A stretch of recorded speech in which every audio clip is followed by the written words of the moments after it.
Hello student, आप लोग कैसे हैं? आई होप आप लोग अच्छे होंगे, पढ़ाई कर रहे होंगे। तो आज की इस वीडियो में हम प्रश्नावली 5.1 की दूसरी सवाल, इसमें हम ये सवाल दिया है, इसमें फर्स्ट, सेकंड, थर्ड, फोर्थ और फिफ्थ, इस सब को ये पूरी सवाल आज की इस वीडियो में हम देखेंगे। अगर आपने इसके पहले की वीडियो नहीं देखी है तो चैनल के प्लेलिस्ट में जाकर इसके पहले की वीडियो देख लीजिएगा। तो चलिए हम दूसरी सवाल को स्टार्ट करते हैं। इसमें दिया है, दी हुई एपी के प्रथम 4 पद लिखिए, जबकि प्रथम पद ए और सारवंतर डी निम्नलिखित है।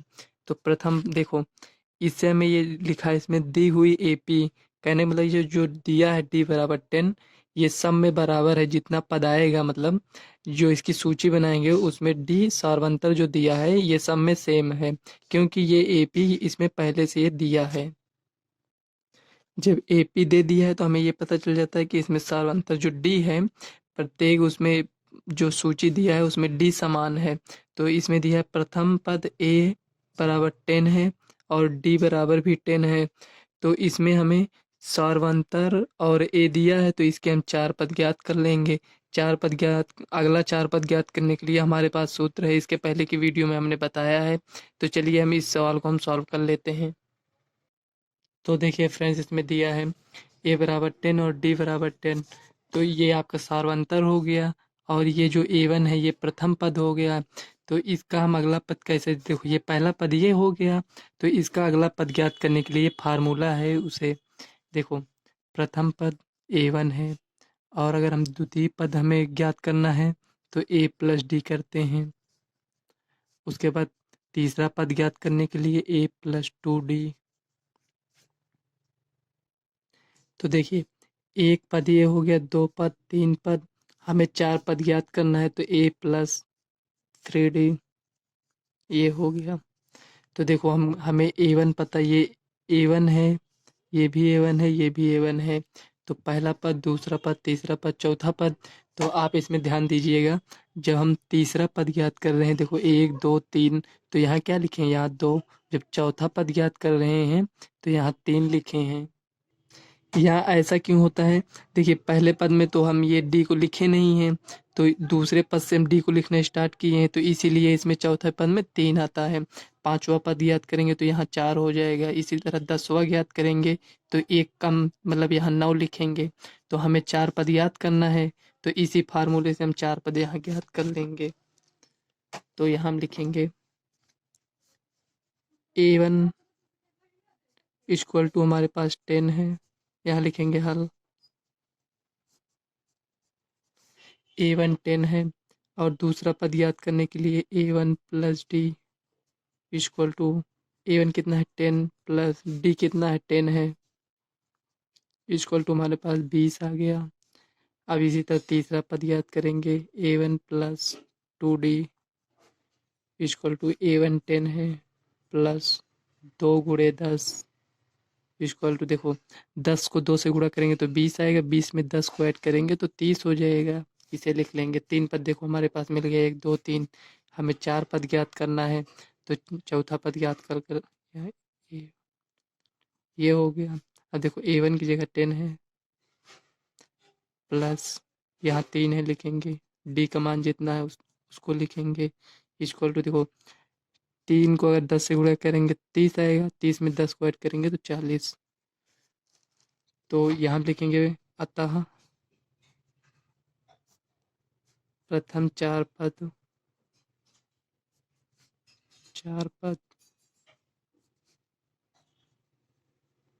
इस प्रकार हैं।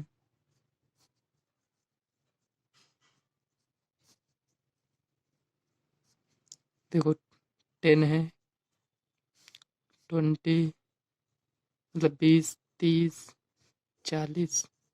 तो प्रथम 4 पद ज्ञात करना था, तो मतलब कहने मतलब ये हुआ कि हमें ये पहला पद भी मिलाना था प्रथम 4 पद से, तो 1 2 3 4। तो यही आपका आंसर हो जाएगा। ये आपकी एक सूची है एपी की, यही आपका आंसर हो जाएगा। तो चलिए नेक्स्ट सवाल देख लेते हैं।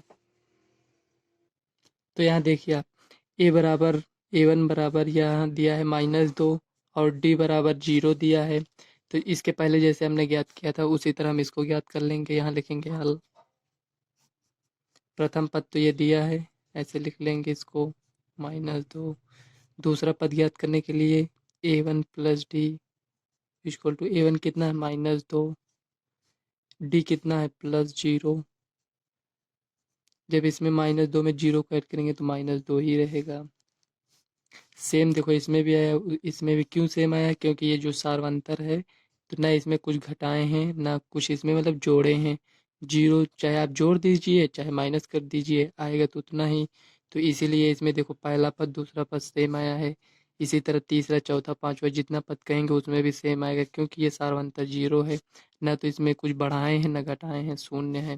तो इसी तरह तीसरा पद हम ज्ञात कर लेंगे, a1 plus 2d equal to -2 plus 2 गुणे 0 इक्वल टू, ये तो 0 हो जाएगा, 2 को 0 से गुणा करेंगे तो 0 हो गया, -2 बचा। इसी तरह चौथा पद a1 प्लस 3d, देखो चौथा ज्ञात कर रहे हैं तो यहाँ 3 लिखे हैं, -2 प्लस 3 इंटू 0 इक्वल टू, इसमें भी आपको -2 है क्योंकि ये 0 हो गया, -2 बचा, -2 यहाँ लिख देंगे। तो यहाँ हम लिखेंगे अतः AP इस प्रकार है, इस प्रकार है।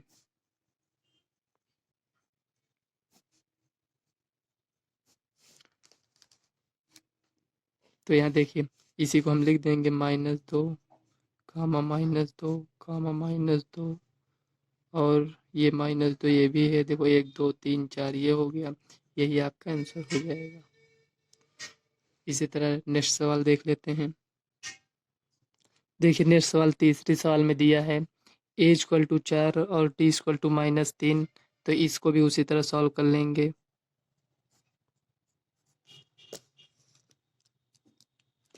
तो ये प्रथम पद हमें दिया है तो a1 = 4, और दूसरा पद ज्ञात करने के लिए a1 plus D equal to, a1 कितना है 4 है, डी का मान कितना है, ये देखो ये प्लस है और ये -3 है, इक्वल टू देखो 4, ये प्लस माइनस माइनस हो जाएगा तो 3, तो 4 में से 3 जाएगा 1 हो जाएगा, ये हो गया।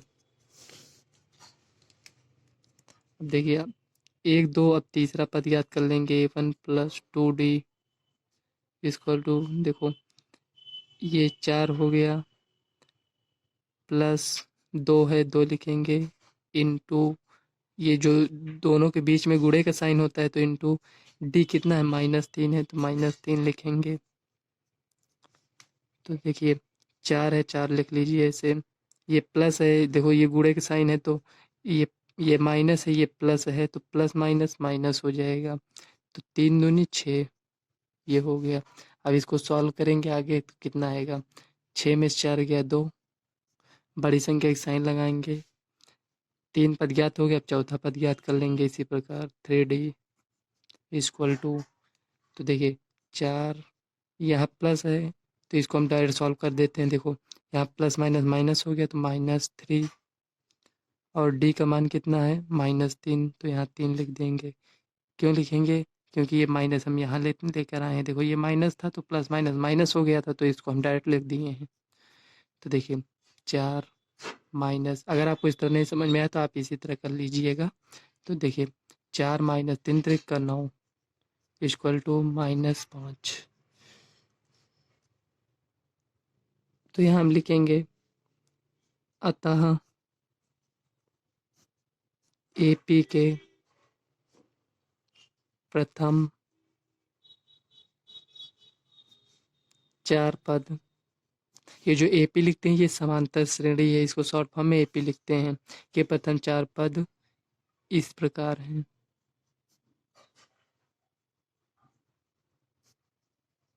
ये हो गया। अब देखो ये 4 आया 4 लिख दीजिए, 1 आया -2 -5, ये हो गया, यही आपका आंसर हो जाएगा। हमें 4 पद याद करना था, 4 पद हो गया है। चलिए नेक्स्ट सवाल चौथी सवाल देख लेते हैं। देखिए फ्रेंड्स, चौथे सवाल में इसमें दिया है ये जो प्रथम पद है a बराबर -1 दिया है, और जो इसका सार्वंतर है d बराबर 1/2, मतलब ये भिन्न के रूप में दिया है। तो यहाँ कुछ भी दे सकता है, उससे हमको कोई मतलब नहीं है। जैसे हम सॉल्व करते हैं उसी तरह हम सभी सवाल को सॉल्व करेंगे। तो यहाँ लिखेंगे हल, इसको सॉल्व करेंगे। देखो a बराबर ये दिया है, तो a इक्वल टू -1 है। हमें 4 पद ज्ञात करना है, तो a प्लस ये a1 है, a1 plus D equal to a1 कितना है -1, और ये कितना है +1/2। इसी को सॉल्व कर लेंगे। देखिए एलसीएम लेंगे तो 2 आ जाएगा। अब दो दो से इसमें गुणा करेंगे तो -2 प्लस 1, भिन्न तो आप लोगों को आता ही होगा। तो -2 प्लस 1 तो -1/2, ये आ गया आपके पास। इसी तरह हम तीसरा पद ज्ञात करेंगे, a1 plus 2d equal to, तो देखिए -1 प्लस 2 है, 2 लिखेंगे इंटू डी का मान कितना है 1/2। अब देखिए 2 से 2 ये कैंसिल हो जाए क्योंकि गुणे में है, इक्वल टू -1 प्लस, देखो दो एक का नम 2 कटे है तो इसमें एक तो बचा है ना, +1 इक्वल टू, देखो एक प्लस में एक माइनस में तो ये 0 हो जाएगा। इसी तरह चौथा पद ज्ञात कर लेंगे, a1 plus 3d equal to -1 plus 3 into 1/2, ये हो गया। देखिए -1 प्लस 3/2, अब इसका एलसीएम लेंगे तो हमारे पास कितना आएगा, 2 आएगा। तो 2 को इसमें गुणा करेंगे तो -2 प्लस 3, तो देखो 3 में 2 गया 1, 1/2, हमारे पास 1/2 ये आ गया। तो यहाँ देखिए हमें क्या मिला, प्रथम पद ये है, दूसरा पद ये, तीसरा पद ये, चौथा पद ये मिल गया। तो इसी को हम लिख लेंगे। तो यहाँ लिखेंगे अतः एपी के प्रथम 4 पद, प्रथम 4 पद इस प्रकार हैं।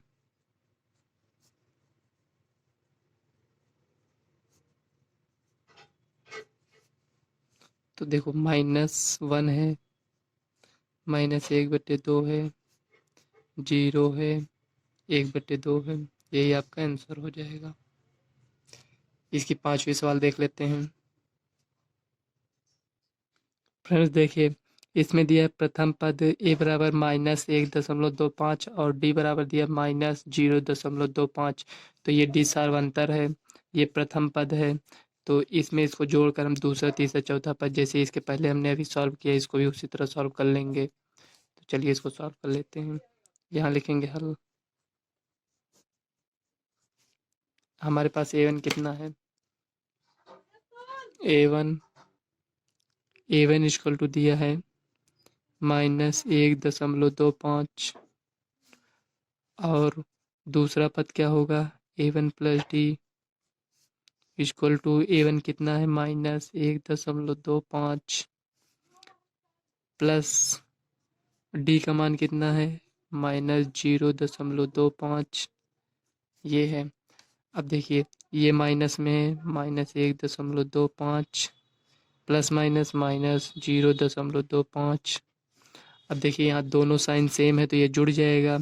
तो 5 में 5 जोड़ेंगे तो 10 का 0 हो जाएगा, 2 2 4 1 5 हो जाएगा, और ये एक यहाँ आपका पॉइंट लग जाएगा। ये माइनस माइनस जोड़े हैं तो चिन्ह माइनस का लगेगा। तो यहाँ पर हमें ये मिला है, इसको हम चाहे इस तरह लिख लें या -1.5 इस तरह लिख सकते हैं। इसी तरह तीसरा पद ज्ञात कर लेते हैं, a1 plus 2d equal to, देखो a1 कितना है -1.25 प्लस 2 इंटू -0.25, ये हो गया। अब इसको सॉल्व कर लेंगे। देखो -1.25, देखो प्लस माइनस माइनस हो जाएगा, 2 से इसमें गुणा करेंगे, देखो 2 पंचे 10 का 0, 2 दूनी 4 1 5, 2 जीरो में 0, पॉइंट है 2 अंक बाद पॉइंट लगा देंगे। अब इसी को सॉल्व कर लीजिए। देखिए ये 5 में 0 को जोड़ेंगे तो 5 आएगा, और 5 में 2 को जोड़ेंगे तो 7 आएगा। आप लोग इसे साइड में लिख कर जोड़ लीजिएगा। तो ये 7 हो गया। अब 1 है, 1 यहाँ लिख लेंगे। पॉइंट 2 अंक बाद है, 2 अंक लगा देंगे। बड़ी संख्या का साइन माइनस में है। ये हो गया। तो ये में क्या मिला, ये तीसरा पद मिला है। अब चौथा पद इसी तरह याद कर लेंगे। a1 plus 3d equal to, a1 हमारे पास कितना है, -1.25 प्लस 3 गुणे -0.25। तो ये जो पॉइंट में गुणा है, इसको इससे हम गुणा करेंगे तो ये सब गुणा करना आपको आता ही होगा। तो देखिए -1.25 प्लस माइनस -3 को इससे गुणा करेंगे, 3 बचे 15 का 5, 3 दूना 6 1 7। देखो 3 बचे 15 का 5, 3 दूना 6 1 7, यहाँ 7 होगा। 3 जीरो में 0, तो ये 0.7 और 5 हो गया ये। अब इसको हम सॉल्व कर लेंगे। अगर आपको इस तरह सॉल्व करने में प्रॉब्लम होती है तो आप ऐसे साइड में लिख कर आप जैसे गुणा करते हैं उस तरह गुणा कर लीजिएगा। अगर ये आपको नहीं समझ में आता कि इसमें क्या कैसे गुणा किए, तो हमने इस पर मैथ की वीडियो में बेसिक मैथ बताया है। उसमें आपको 15 या 18 ऐसे वीडियो हैं जो आपको पूरी बेसिक से मैथ आपको सिखाएंगे। तो उस वीडियो को आप देख लीजिएगा, वो आपको बहुत हेल्प करेंगे सवाल को लगाने में। तो देखिए ये भी माइनस है, ये भी माइनस है, तो माइनस मतलब माइनस माइनस रहता है तो क्या होता है, जुड़ जाता है। तो देखो 5 5 10 का 0, 7 2 9 1 10 का 0, हासिल 1 आया 2, 2 अंक के बाद पॉइंट लगा देंगे। तो ये जो इस तरह लिखा है, पॉइंट के बाद 0 0 0 है तो इसको हम कैंसिल कर देंगे, इसको -2 लिख देंगे। अब देखिए यहाँ में एक पद ये, 2 पद, तीसरा पद ये मिला है, और यहाँ चौथा पद ये पहला जो दिया है। तो 1 2 3 4 मिल गया तो हम लिख लेंगे। अतः AP के प्रथम 4 पद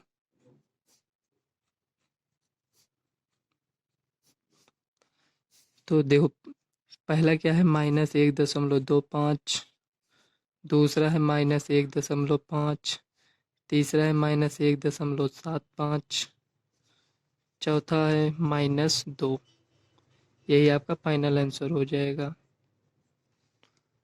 तो फ्रेंड्स आज की इस वीडियो को हम यहीं तक रखते हैं। अगर वीडियो आपको अच्छी लगे तो वीडियो को लाइक व चैनल को सब्सक्राइब कर लेना, ताकि आने वाले वीडियो का नोटिफिकेशन आप तक सबसे पहले पहुंचे। तो चलिए मिलते हैं नेक्स्ट वीडियो में, तब तक के लिए बाय।